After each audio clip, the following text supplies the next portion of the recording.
This is the new Sea Ray Sundancer 320. It enters a very congested 30-foot sports cruiser market, but it's doing things slightly differently. The boat starts from €230,000 before tax. Let's take a closer look. Sea Ray's been very smart to maximise the space that we have on board this boat. So for example, under the sun pad aft you have some big storage bins which are the perfect size to stow all the fenders. Then there's this system here that opens up the sun pad. Of course you can drop down this teak top table. The teak is an option, but it looks really good on this boat. You can drop this down, fill it in, and then you have an enormous sun pad. Another option is this T-top.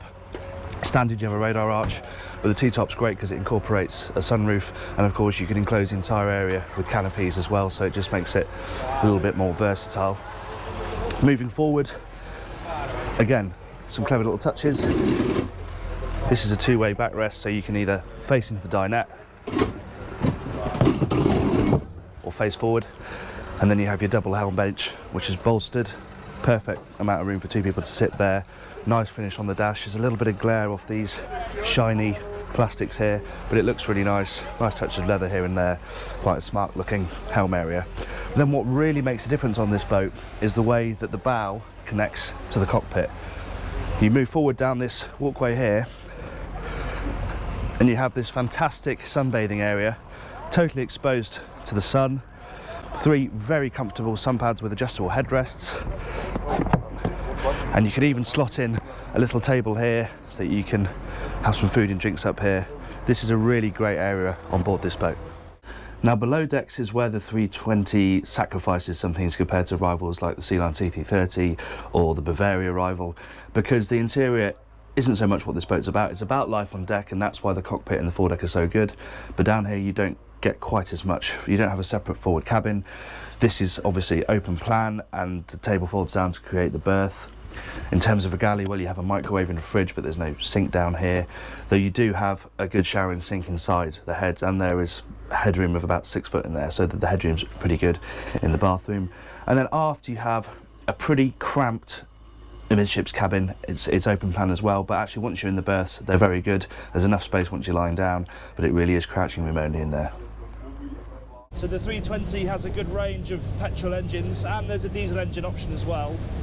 This one's got the 300 horsepower petrol engines, and in calmer conditions it should be able to manage 40 knots pretty easily, but it's pretty choppy today, so we're not going to get near that speed.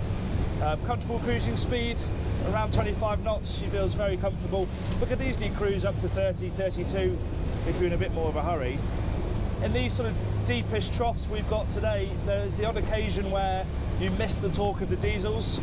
The petrol performance is instantaneous. When you push the throttles you get a good response, but there's been the odd occasion when that lump of torque from the diesels would be welcome. Though these petrols, they do make a nice sound when they're doing it. And of course, it being twin stern drives, handling is very keen. She's agile.